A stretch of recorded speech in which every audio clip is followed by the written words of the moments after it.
तो hello everyone, स्वागत है आप सभी का आज के इस प्यारे से सेशन में।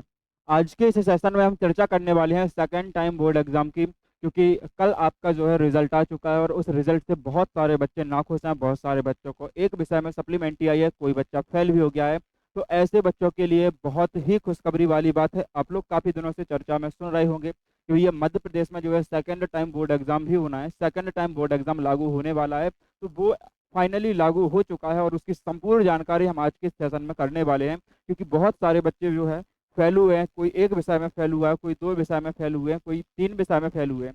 तो वह सारी चीज़ों को देखते हुए भाई ये सेकंड टाइम बोर्ड एग्जाम आपके लिए आया है और आपको इस सेकंड टाइम बोर्ड एग्जाम में कितना फायदा मिल रहा है वो सारी चीज़ें आज के सेशन में हम लोग जानने वाले हैं। आप मेरे पीछे देख भी सकते हैं, सेकंड टाइम बोर्ड एग्जाम के बारे में हम लोग संपूर्ण जानकारी आज करेंगे। कब से फॉर्म भरेंगे, कब आपका पेपर होगा, क्या परीक्षा फीस रहने वाली है, सारी चीज़ें हम लोग आज के सेशन में डिस्कस करने वाले हैं। और साथ ही साथ आपका बोर्ड एग्जाम का जो सेकंड टाइम वाला टाइम टेबल है वो भी लागू हो चुका है, वो आ चुका है। तो वो भी यही हम लोग देखेंगे कि भाई सेकंड टाइम बोर्ड एग्जाम का टाइम टेबल क्या, कब से आपका पेपर है, आपको जो पेपर देना है, आपको जो भी पेपर देना है, आपका पेपर किस तारीख को है। तो वो सारी चीज़ें हम लोग इस सेशन में करने वाले हैं। तो बने रहिएगा हमारे साथ एंड तक। और यदि आपको मज़ा आ जाता है भाई, आपको लगता है कि हाँ मेरे काम की चीज़ें हैं, तो भाई आप लाइक कर दीजिए और अपना सेकंड टाइम बोर्ड एग्जाम जिस भी आप पेपर में बैठने वाले हैं, जिस विषय का आप लोग पेपर देने वाले हैं सेकंड बार, उसका नाम आप एक बार कमेंट बॉक्स में जरूर डाल दीजिएगा कि भैया इस विषय का पेपर हम लोग देने वाले हैं। उसी हिसाब से फिर हम आपकी तैयारी भी शुरू करवा देंगे। तो आइए जानते हैं भाई कि क्या है हमारा सेकंड टाइम बोर्ड एग्जाम, क्या क्या जानकारी है। तो सबसे पहले हम जानेंगे भाई किसके बारे में। सबसे पहले हम जानेंगे आपकी फीस के बारे में और बाकी सब चर्चाओं के बारे में कि क्या क्या चीज़ है, क्या कैसी होनी है। यहाँ पर आप मेरे देख सकते हैं कि यहाँ पर नोटिस मैं लगाए हुए हूँ। माध्यमिक शिक्षा मंडल मध्य प्रदेश भोपाल का ये नोटिस है। आप देख सकते हैं यहाँ पर वेबसाइट भी डली हुई है www.mpbse.nic.in। ये वेबसाइट आपकी मध्य प्रदेश की है, ओरिजिनल वेबसाइट है, ऑफिशियल वेबसाइट है। और ये जो लेटर है ये 5 मई को आया हुआ था। भाई आपका रिजल्ट कल आया हुआ था और ये लेटर कब था, 5 मई का लेटर है। मैं आपको थोड़ा सा ये चीज़ें दिखाना चाहता हूँ कि यहाँ पर भैया जो पूरक परीक्षा है, आयोजन आपका पूरक परीक्षा का ही होना है, आयोजन आपका सप्लीमेंट्री एग्जाम का ही होना है, बट उसका नाम बदल के कर दिया सेकंड बोर्ड एग्जाम। सप्लीमेंट्री का नाम वहां से हटा के कर दिया सेकंड बोर्ड परीक्षा एग्जाम। यहाँ पर आप जब इनको पूरे को पढ़ोगे तो भाई जब मैंने इन्हें पढ़ा तो आपको मुख्य मुख्य चीजें मैं आपको बता देता हूँ। सबसे पहले आप देखिए पॉइंट नंबर 4। पॉइंट नंबर 4 जैसे ही आप देखेंगे तो यहाँ पर भाई लिखा होगा माध्यमिक शिक्षा मंडल 1965 के अध्याय 19। जो माध्यमिक शिक्षा मंडल का जो आपका ग्रंथ है पूरा, उसमें अध्याय जो 19 नंबर का है उसमें एक पूरक परीक्षा शब्द दिया हुआ था। उस पूरक परीक्षा को हटाकर इन्होंने द्वितीय परीक्षा कर दिया है, उसको क्या कर दिया है, बदल दिया गया है। और 1 मई से ये लागू भी हो चुका है। 1 मई से ये क्या है, लागू भी हो चुका है।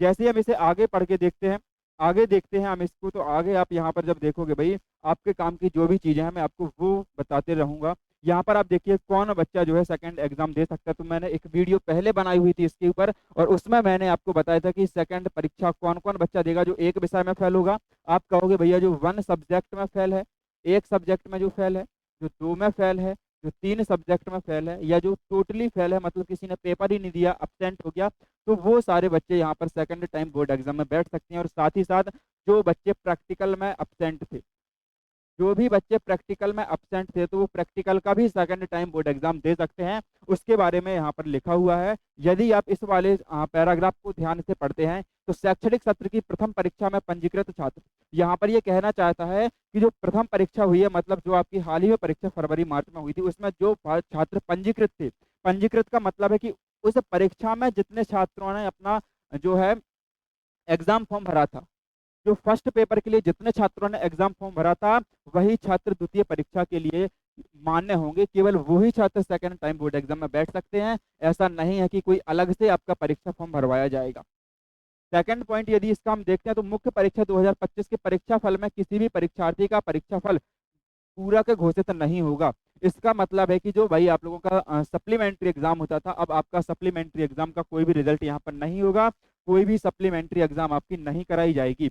अर्थात एक या एक से अधिक विषयों में अनुत्तीर्ण छात्र का प्रत्येक विषय के लिए अनुत्तीर्ण अंकित किया जाएगा। आप लोग अभी तक क्या देखते कि जब रिजल्ट आता था तो रिजल्ट के ऊपर भाई सप्ली लिखा होता था। रिजल्ट जब आता था तो रिजल्ट के ऊपर आपको लिखा मिलता था सप्ली, ये मिलता था। अब ये सप्ली शब्द आपको जितने लोगों का आपने रिजल्ट देखा होगा तो वहाँ पर आपको सप्ली शब्द का कहीं भी यूज नहीं मिला होगा। चाहे आप एक विषय में हो, चाहे आप दो विषय में हो, चाहे तीन विषय में हो, सब आपको फेल लिखा हुआ मिलेगा। सीधा सा फेल होगा, FLTH आपको वहाँ पर लिखा हुआ दिखेगा। इसके बाद आगे बात करते हैं जो 10वीं कक्षा है। 10वीं कक्षा में जैसे बेस्ट ऑफ 5 पद्धति अभी लागू थी, फर्स्ट टाइम के लिए जो बेस्ट ऑफ 5 पद्धति लागू थी वो सेकंड टाइम के लिए भी बेस्ट ऑफ 5 पद्धति लागू होगी। मतलब कि 6 विषय में से कोई 5 विषय आपके चुने जाएंगे, 5 विषय से आपका रिजल्ट बनेगा। जिस संस्था के माध्यम से आपने प्रथम बार आवेदन किया था, कहने का मतलब है कि जिस भी स्कूल से आपने पहली बार एग्जाम फॉर्म भरा था, पहली बार आपने परीक्षा फॉर्म जिस स्कूल से भरा था, उसी स्कूल के द्वारा आपका सेकंड बार भी फॉर्म भरा जाएगा। ये नहीं होगा कि आप संस्था बदल दो, आप स्कूल बदल दो, ऐसा कुछ भी यहाँ पर लागू नहीं होगा। ऐसे छात्र के लिए जो मंडल की प्रथम परीक्षा के परीक्षा परिणाम में एक या एक से अधिक में अनुपस्थित रहे या उत्तीर्ण रहे, द्वितीय परीक्षा में हो सकेंगे, तथा ऐसे अभ्यर्थी जो किसी विषय में उत्तीर्ण हो गए हों वो भी अंक सुधार के लिए सेकंड टाइम बोर्ड एग्जाम में बैठ सकते हैं। सीधा सा मतलब है आप अपने अंकों से नाखुश हैं, मतलब कि आपको अपनी उम्मीद से पेपर में कम अंक मिले हैं तो उसका आप रिटोटल भर सकते हैं, बट आपसे पेपर नहीं बना था, पेपर आपका गड़बड़ हो गया था, तो उसके लिए आप अंक सुधार, जिसको हम लोग बोलते थे श्रेणी सुधार, वो एक साल उसमें पूरा बर्बाद होता था। अभी तक वो श्रेणी सुधार के नाम से चलता था और पूरा एक साल उसमें बर्बाद हो जाता था। तो ऐसे बच्चे भी सेकंड टाइम बोर्ड एग्जाम में बैठेंगे तो आप कहोगे भैया फर्स्ट विषय फेल, जो दो में फेल है वो भी बैठ सकते हैं, जो सब विषय में फेल हैं वो भी बैठ सकते हैं, और जो आपका श्रेणी सुधार वाले हैं, जिनको श्रेणी सुधार करना है, ऐसे बच्चे भी बोर्ड एग्जाम में बैठ सकते हैं। जो सेकंड टाइम बोर्ड एग्जाम होना है उसमें वो बच्चे भी बैठ सकते हैं। आप कहोगे भैया ये जानकारी तो हमें है, ये जानकारी तो हमें है, आप ये बताओ पेपर कब से है। तो पेपर के लिए पहले मैं आपको उसकी सारी चीज़ें बता देता हूँ। पेपर की पहले मैं आपको फीस बता देता हूँ। यहाँ पर जो भाई पेपर की फीस रखी गई है, पेपर की जो फीस है यहाँ पे ध्यान से देखना, यदि आप एक विषय के लिए फॉर्म भर रहे हैं, ध्यान से देखना, यदि आप एक विषय का सेकंड टाइम बोर्ड एग्जाम देने वाले हैं तो उसकी आपको फीस लगेगी 500 रुपये। यदि आप एक विषय के लिए फॉर्म भर रहे हैं, एक विषय का आपको दोबारा एग्जाम देना है तो उसकी फीस कितनी होगी? आप कहोगे भैया एक विषय की फीस हमारी 500 रुपये होगी। यदि आप दो विषय के लिए फॉर्म भर रहे हैं तो दो विषय की फीस आपकी जो है 1000 रुपये आपको देनी होगी। यदि आप तीन विषय के लिए भरते हैं तो तीन विषय के लिए आपको 1500 रुपये फीस पे करनी होगी, या आप तीन से अधिक विषय के लिए यदि आप फॉर्म भरते हैं तो फिर आपको 2000 रुपये फीस पे करनी होगी। कहने का मतलब है कि एक बार यदि आपने एक विषय के लिए पेपर देना है, एक विषय का पेपर देना है, मान लो आपको फिजिक्स का पेपर देना है, अधिकतर बच्चों की फिजिक्स में सप्लीमेंट्री है, मैं नहीं कहूँगा, सीधे फिजिक्स में फेल हुए हैं, तो जिसको भी फिजिक्स का पेपर अकेला फिजिक्स का देना है तो भाई उसको 500 रुपये का फीस काटना होगा। जिसको दो विषय का पेपर देना है उसको 1000 रुपये लगेंगे, जिसको तीन विषय का पेपर देना है उसको 1500 लगेंगे, और जिसको चार या फिर चार से अधिक मतलब कि 4 या 5 विषय का पेपर देना है या 6 विषय का पेपर देना है उसको 2000 रुपये फीस यहाँ पर लगने वाली है। ये तो हमारी चर्चा हो गई भाई फीस से संबंधित, ये तो हमारी चर्चा हो गई फीस से संबंधित कि भैया किसको कितनी फीस पे करनी होगी, किसको कितनी फीस पे करनी होगी। अब आप आ जाओ अपने टाइम टेबल के ऊपर कि पेपर आपका कब है, क्योंकि सबसे जरूरी है भाई आपका एग्जाम कब होगा, उसी हिसाब से आप लोग फिर से तैयारी करोगे। तो उसी दिन का एक और आपका ये लेटर है, 5 तारीख का एक और आपका ये लेटर है, और इसमें स्पष्ट तौर पर आपका जो है टाइम टेबल घोषित कर दिया है। यहाँ पर आप देख सकते हैं, यहाँ पर आप जैसे ही देखेंगे क्या चीज़ मैं आपको दिखाना चाहता हूँ। सबसे पहले यहाँ पर आपको समय दिया गया है, सबसे पहले आप यहाँ पे देखेंगे भैया समय की कितने बजे से आपका पेपर होगा, तो समय जो है आपका 9 बजे से लेकर 12 बजे तक है।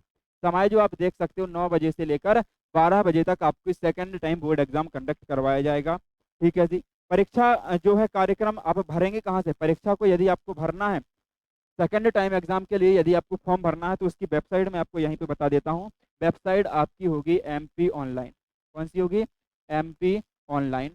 जो MP ऑनलाइन की वेबसाइट है, MP ऑनलाइन, जो MP ऑनलाइन की वेबसाइट होती है, आप यहाँ से जाके फॉर्म को भरवा सकते हैं, या फिर इनकी आधिकारिक वेबसाइट www.mpbsc.nic.in पर भी जाकर देख सकते हैं सारी चीज़ें कब क्या होना है।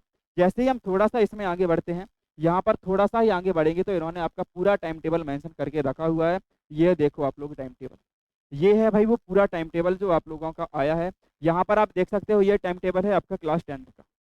ये काय का है? तो ये टाइम टेबल आपका भैया क्लास 10th का है, कक्षा 10वीं का टाइम टेबल है। आप लोग कहोगे भैया पेपर कब से है, तो यहाँ पर देख सकते हो पेपर आपका पहला पेपर हिंदी का है जो 17 तारीख को रखा गया है। फर्स्ट पेपर आपका इसमें हिंदी का होने वाला है, और हिंदी का पेपर कब होगा, तो आप कहोगे भैया 17 तारीख को। 17/6 का मतलब है कि आपके 17 जून से पेपर शुरू हो चुके हैं। 17 जून से आपके जो है पेपर स्टार्ट हो जाएंगे। समय कितना रहेगा, तो आप कहोगे भैया 17 जून सुबह 9 बजे से 10वीं का हिंदी का पेपर होगा 17 जून को सुबह 9 बजे। सेकंड पेपर देखते हैं तो उर्दू कोई होगा नहीं, इंग्लिश का देखते हैं तो 19 को। यहाँ पर ये सारी चीजें हैं, पेपर की लिस्ट यहाँ पर डली हुई है, जिसको भी भाई जो देखना है अपना अपना विषय देख लो। हिंदी का आपका हो गया 17 को, 19 को अंग्रेजी का पेपर होगा, 20 तारीख को सिक्योरिटी और आईटी एआई वालों का पेपर होगा, 21 तारीख को आपका मैथमेटिक्स, 21 जून को आपका जो है गणित का पेपर होने वाला है, 23 जून को आपको विज्ञान का पेपर है। इसके साथ ही साथ क्या होगा भाई, 23 जून को आपका विज्ञान का हो जाएगा और 25 जून को आपका जो है संस्कृत का पेपर होने वाला है और 26 जून को आपके सामाजिक के पेपर हैं।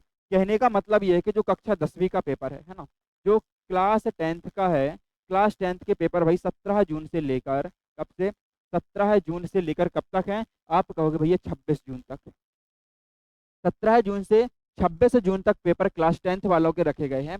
जिसको भी जो पेपर देना है, जिस विषय का पेपर देने की सोच रहे हो, वो अपना अपना पेपर जो है लिख लें कि भैया इस तारीख को हमारा पेपर है, अपने नोट में लिख लें और कमेंट बॉक्स में भी मुझे बता दें कि भैया हमारा इस तारीख का पेपर है, इस विषय का पेपर है। आगे हम बात करते हैं कक्षा 12वीं की। ये तो हमने की कक्षा 10वीं के टाइम टेबल की बात, अब हम देखते हैं कक्षा 12वीं का टाइम टेबल। हम देखते हैं कक्षा 12वीं का टाइम टेबल। तो ये रहा हमारे सामने कक्षा 12वीं का टाइम टेबल। ये कौन सा है, ये है भैया क्लास 12th। ये क्लास 12th का टाइम टेबल है। क्लास 12th का सबसे पहला पेपर भाई 17 ही तारीख को सुबह 9 बजे से ही आपका हिंदी का पेपर है। 19 तारीख को दूसरा अंग्रेजी का पेपर है।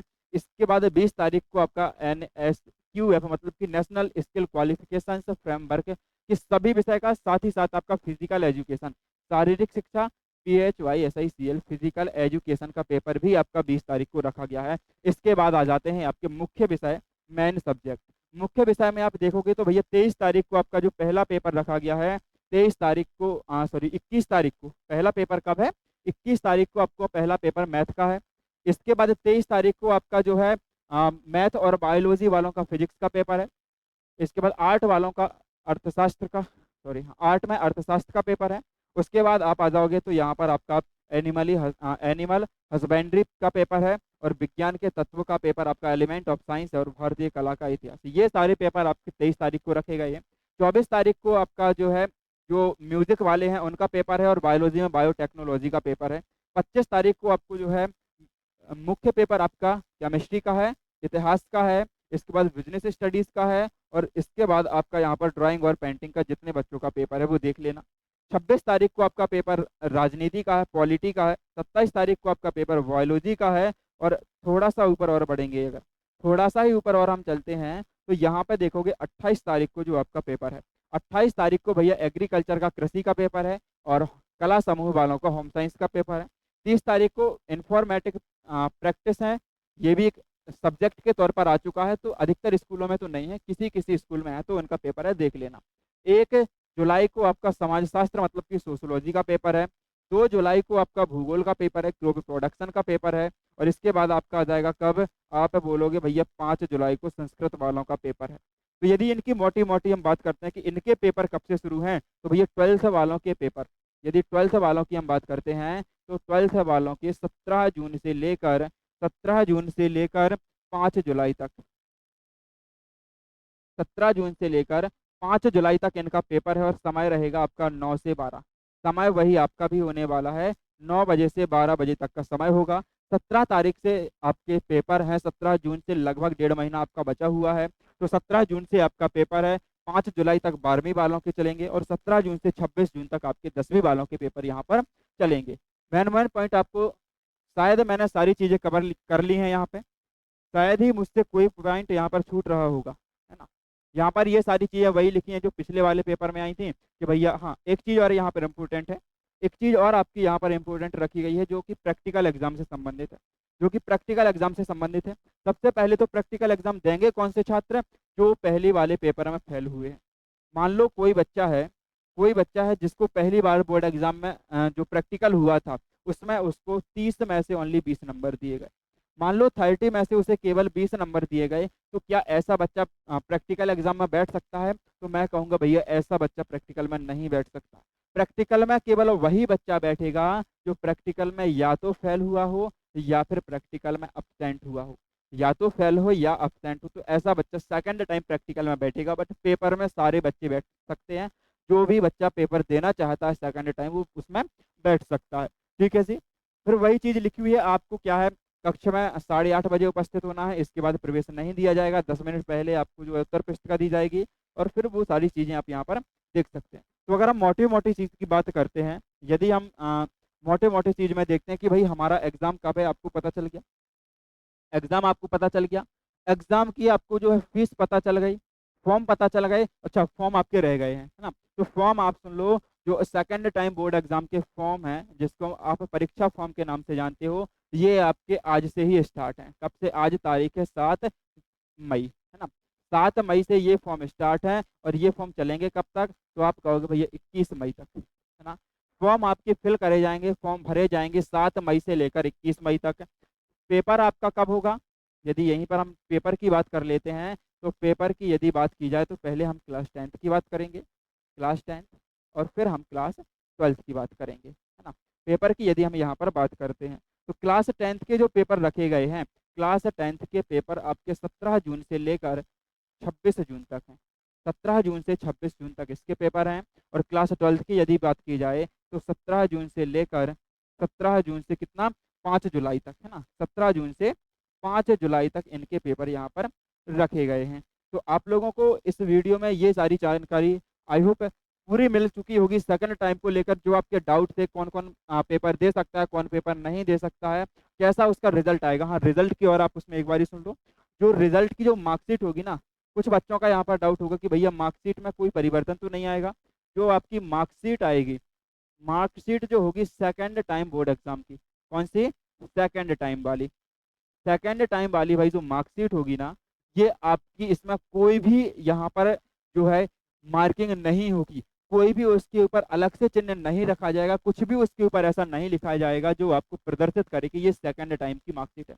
मतलब कहने का है कि चाहे आप मेन बोर्ड एग्जाम की मार्कशीट उठा के देख लेना, चाहे आप सेकंड बोर्ड एग्जाम की मार्कशीट उठा के देख लेना, दोनों मार्कशीटों में कुछ भी अंतर नहीं है, कोई भी फर्क नहीं है। ये बोर्ड वालों ने जो है खुद बोला है, उसमें नोटिफिकेशन में खुद ये डाला है कि मार्कशीट के ऊपर कोई भी चिन्ह कुछ भी नहीं लिखा जाएगा जिससे पता चले कि ये सेकंड टाइम बोर्ड एग्जाम है।